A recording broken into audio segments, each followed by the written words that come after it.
Welcome, all you +2 comedy modifiers, back to the stream. Welcome to Itching for Something New. This is the show where I look at games that I have selected from my itch.io account and want to showcase you the weirder and stranger world of independent games. Now, there's a lot of great video games on itch.io, but I want to show off everything. So today we're going to try our first solo tabletop RPG. This is a game called Whispers in the Wall by Pandion Games. This is a solo horror game where you're supposed to be journaling in the dark. Now, ideally, this game is played in a dark room, just by yourself, a deck of cards, and a notebook. Now, I spend a lot of my life talking into this camera, so this is kind of my journal. Like a large portion of my life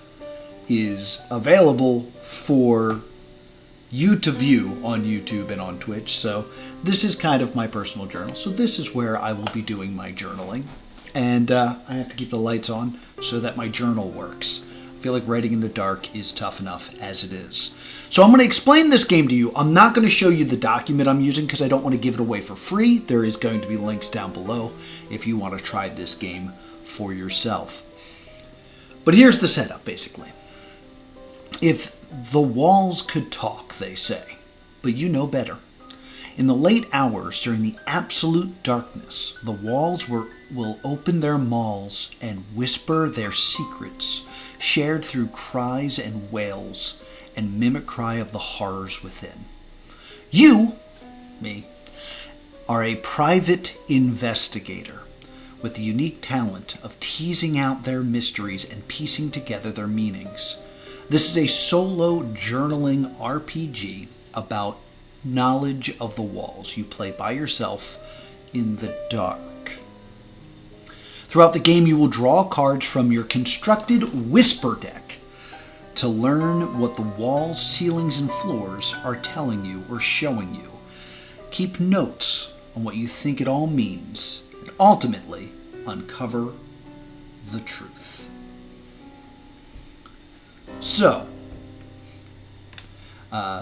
thank you in the chat. I saw that. No worries. But let's get into Whispers in the Wall. So basically, the cards that I draw will construct the world that I am in. And then I will take the prompt and kind of expand upon it. Give you some ideas and thoughts and take you on a journey along with me through whatever world we end up in. Now, we were supposed to construct 2 decks, which I've done off screen. You're supposed to have 9 cards. We're going to do a bit of an abridged game, so we're only going to do 5 cards here. But we take this deck, which is called the Deck of Secrets, which is all the cards minus the jokers and the spades. And from this, we are going to draw 2 cards. Normally you draw 6. I'm only going to draw 2. Then, from the Hollows deck, this is just the spades and the jokers, I'm going to draw 3 cards. Now, spades are a bit spookier in the game, so that's why you have more of them, so you get more of the spooky stuff. And jokers are bad. So I have a chance to have gotten both jokers, and getting both jokers is not a good thing. But I have these now 5 cards, and through this, we are going to construct a wholly original story and experience that editor Noah, when this goes up on YouTube, will hopefully use this green screen to create something interesting. So we shuffle this, and each turn we're going to draw from the Whisper deck and then look at the corresponding prompt that matches the card in the order that it was drawn. And we will use that as a jumping off point to journal or expound upon it in an improv setting. So thank you so much for joining me for Whispers in the Wall. Let's take some time and go on this journey. All right. I think this is properly shuffled here. Let's get started. Our first card is the 3 of Diamonds. 3 means We begin our journey in a church. The old spire is wind-worn and hollow. The floorboards creak underfoot. Tapestries are torn and hang on crookeds on their post. The smell of damp, old paper smells the air. A wisp of light pushes through the tarnished stained glass and casts needle-thin rays through the air. What religion was practiced here? What is on the altar? What musical instruments are still here?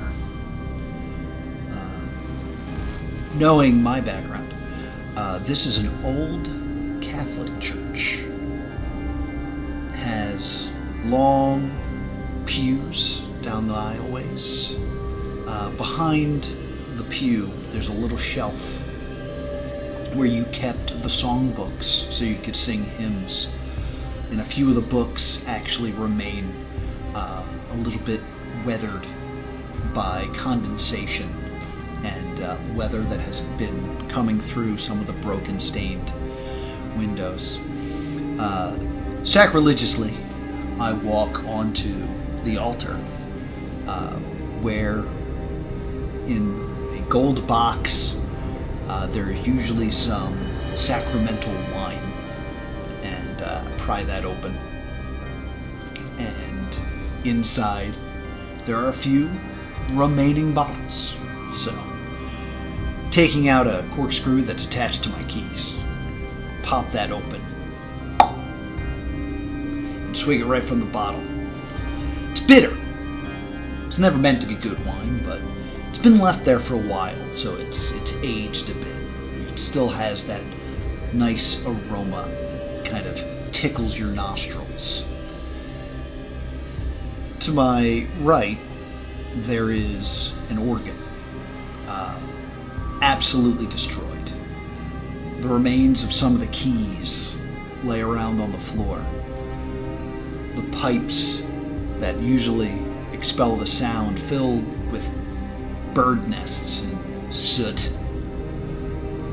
It's completely unusable, but it was clearly a very expensive piece of musical instruments that's built into the wall, the cement walls of this church. So when the church was abandoned, it's not like they could take this big expensive musical instrument and sell it or remove it. It was baked into the actual core of the building so that when it worked, it would shake the whole building would shake the church.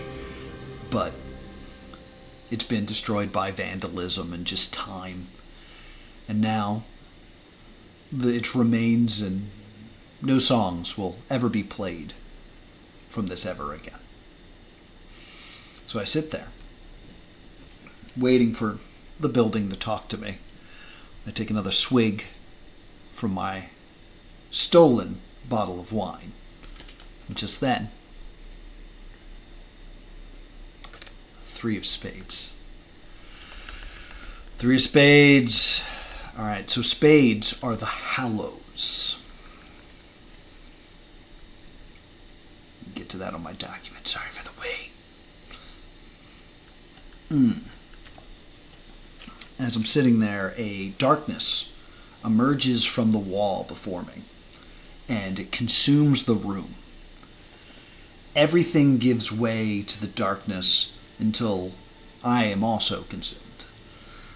The gravity sheds away, and you float on the edge of the great cosmos. Swirling clouds of gases, millions of light years in length, paint beautiful colored pictures. Like watching clouds float by, the galactic gases form a soft object. I should now draw or describe what I see. What are several things that the object can be interpreted as? As I sit there and I'm enveloped by this darkness, I see the shape of a golden cup.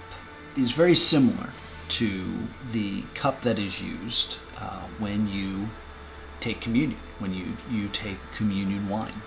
But it also, when you look at it, because of the blackness and the negative space, it has that illusion of two faces looking at one another. And normally, when you have that illusion, there is a symmetry to it. But not for this one. There's something off about one of the faces. The face to the left appears to be mournful. Seems to be sad. While the face on the right appears angry. There's some sort of feeling of wrongdoing, of something that shouldn't have happened to this angry person, that was caused by this person who was just asking for forgiveness, but knowing that forgiveness could not come easy. This cup also speaks to the idea of the cup of poison that Jesus asked to be taken away from him when he begged his Father for this cup to be passed so he wouldn't have to die. So there is this relationship between these two faces. One of anger, one of sorrow, but both weighed down by the burden of the cup. Something needed to take place between these two. And while there is regret and while there is anger that this event took place, there is an inevitability that hangs in the air. The mournful person wishes he didn't do what he had to do. But he also knows that there's no stopping him. And the angry person is not willing to forgive the person who did wrong to them, but knows that it was the only option that this person had. But that is not enough to quell the anger that burns inside of him. The cup also seems to be a symbol of greed, as it seems to be bubbling over. The cup can't hold what is constantly being flowed into it. There's just an overwhelming nature to whatever is trying to be poured into this cup. And soon, both faces are completely enshadowed and overwhelmed by this cup overflowing. And as I sit there in the darkness, completely consumed, it overflows to the point where it all fades away.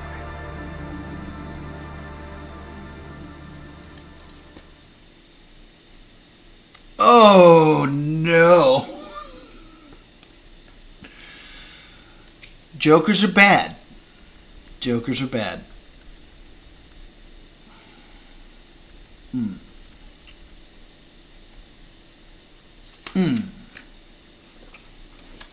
A chattering, moaning sound, muffled by the walls. It bangs and clatters upon the inside. It screams a sad litany of noises that you can just barely resolve into words. Broken and wretched. A baseboard knocks loose, and behind it, a hole, a single bone, outward and silently reappears. What did the voice say? Describe its characteristics. Can you see into the hole it left behind? What was the bone it revealed to you? What is odd about it?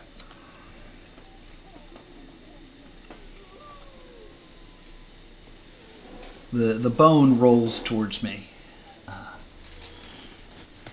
And in the back, I'm hearing repeatedly, "There's no excuse. I don't forgive you. You didn't have a choice, but that's no excuse. I don't forgive you." And as this bone rolls towards me, I grasp it, and it burns me. There's a fiery feeling to it. A fire that only comes from rage. This is not the person who apologized. This bone belongs to the person who was apologized to. This bone belongs to the angry one. And for some reason, they were entombed in this church. They were entombed right next to the organ.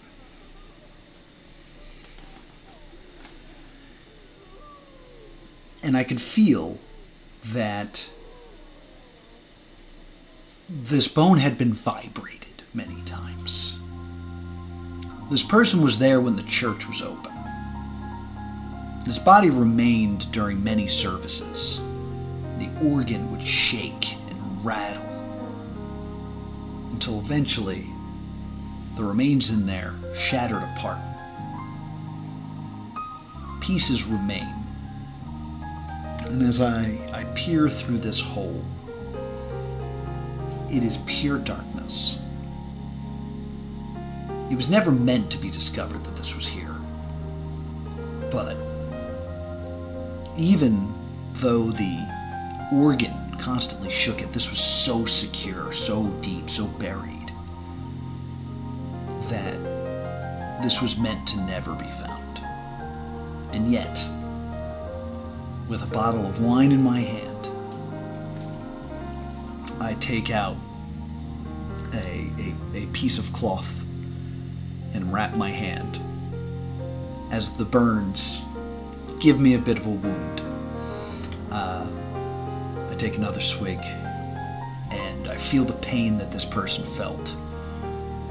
The anger comes from a place of pure betrayal. I think it's time to draw another card.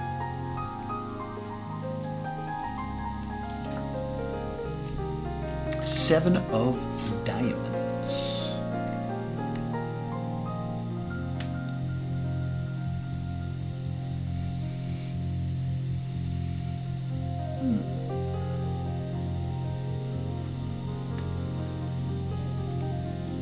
A piano melts before your eyes.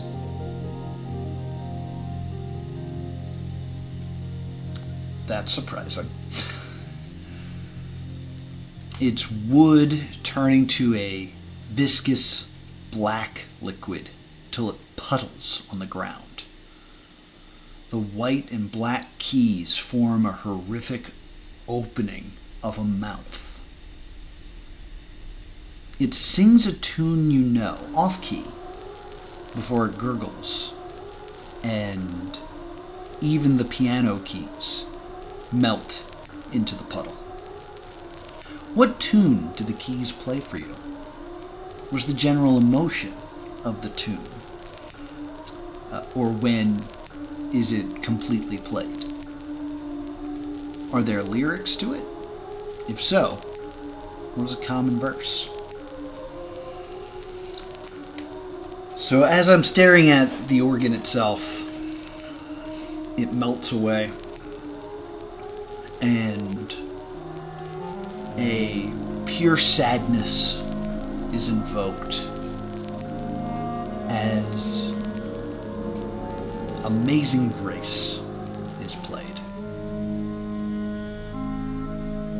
There is pure sadness and hurt behind every note as each note brings closer the feeling of an absolute ending. It's being played at a funeral.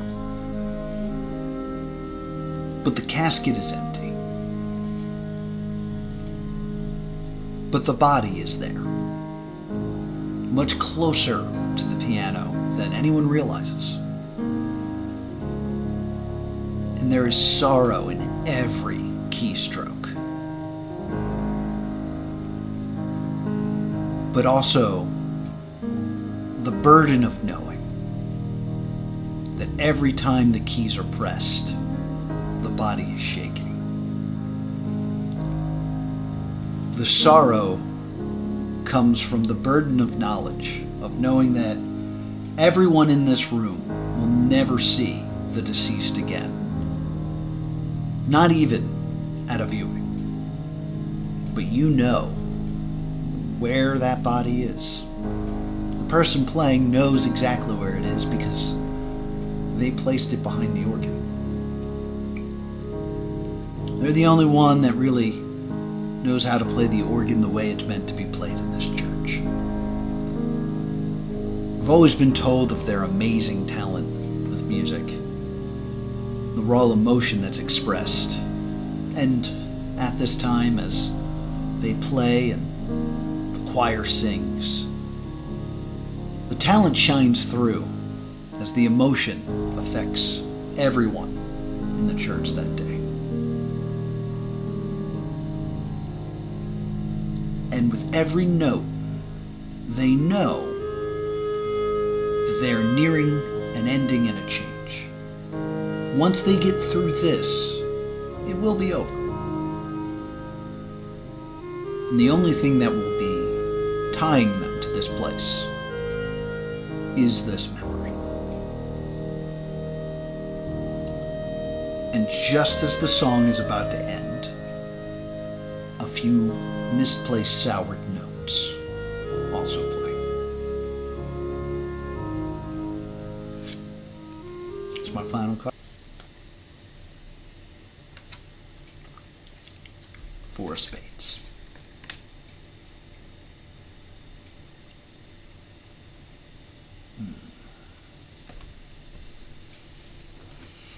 A breathy anguish cries out and whispers, "Tell me why."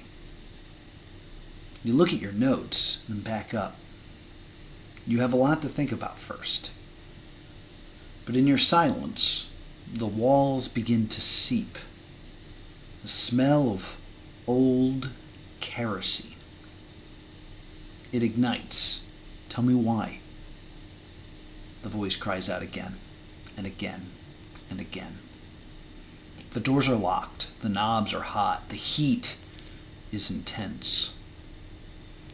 Tell me why. It continues. Look over your notes and come to the conclusion about what secrets in the walls are trying to tell you. Describe your conclusion and tell the room why it occurred. Does it accept the answer and let you free?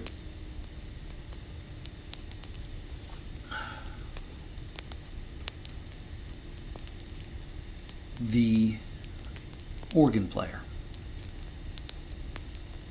thinks about that body in the wall. Had to do it.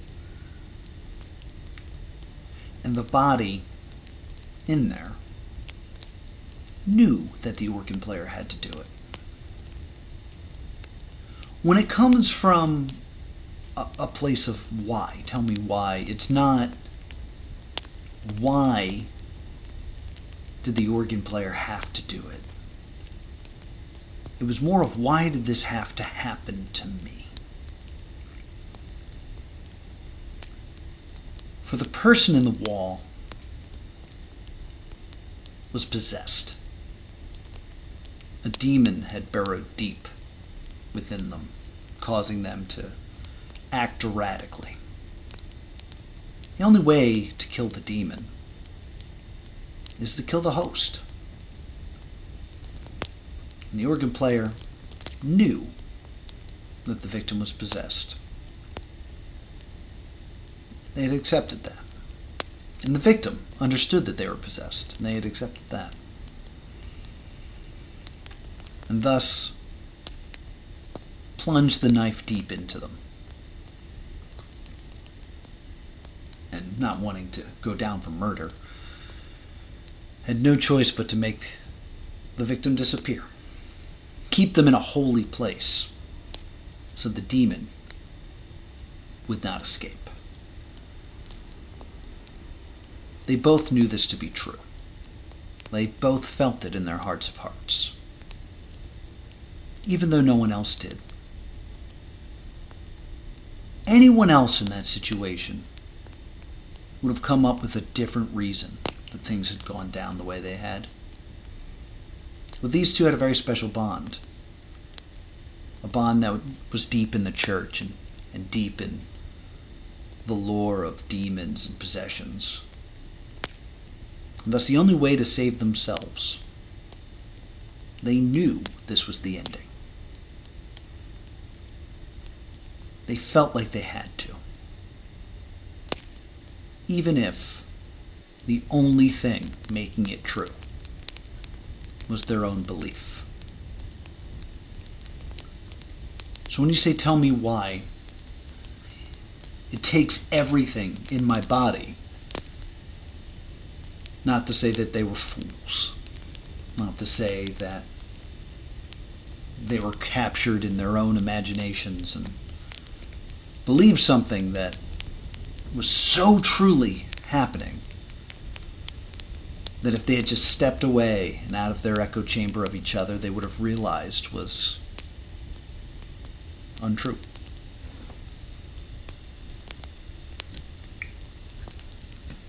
It happened because they believed it. Because they believed it, to them it was true. And while the organ player has regrets, not once did they ever believe that they were in the wrong. Nor did the angry person ever blame the organ player. And that fire and that rage eventually turns to acceptance. And the fires go out, and the church returns to normal. After one final swig of the bottle of wine, I walk out and shut the door behind me. And that is Whispers in the Wall. That was pretty freaky that I got the piano thing after I spent so much time talking about the organ. But this is a great little exercise of coming up with ways to tell a unique story. I didn't know what this story was going to be about when I started. I think it was a decently scary little story. Normally there's a little bit more details to play with because you play with more cards and you go on a little bit further. There's also, if you're not a natural storyteller, there is kind of a extra bit of the game that you can play with a roll table that will tell you a little bit more information about, basically give you a little bit more jumping off points to kind of come up with. But in the end, this is a self-generated story using very basic tools that you have in your house, simple playing cards. So a very unique experience. I definitely think had I been in the dark instead of having to light myself for the stream, this would be a much different and more intense experience. Though I will say it got very intense for me about halfway through when I was like, it got very intense when I was like, we're starting at a church. This is going to be very dangerous for me with my past, going to Catholic school and such. But yeah, very cool game. There was a bunch of different options we didn't see because we didn't draw those cards. Had we drawn another Joker, things were going to get much more intense and worrisome. But that is Whispers in the Wall. If you want to play this game, check it out on itch.io. Let me know what you think of this format. I want to try more solo tabletop games and see where we go. It's more difficult on my voice, but we'll get back to some video games very soon. But thank you so much for joining me for Itching for Something new. If you're having a good time, be sure to subscribe right here to Plus 2 Comedy Gaming. Catch up on all my past live streams. And be sure to head on over to twitch.tv/plus2comedy if you want to join me live while I tell creepy stories in the not dark. Thank you so much for joining me, and I'll see you all next time.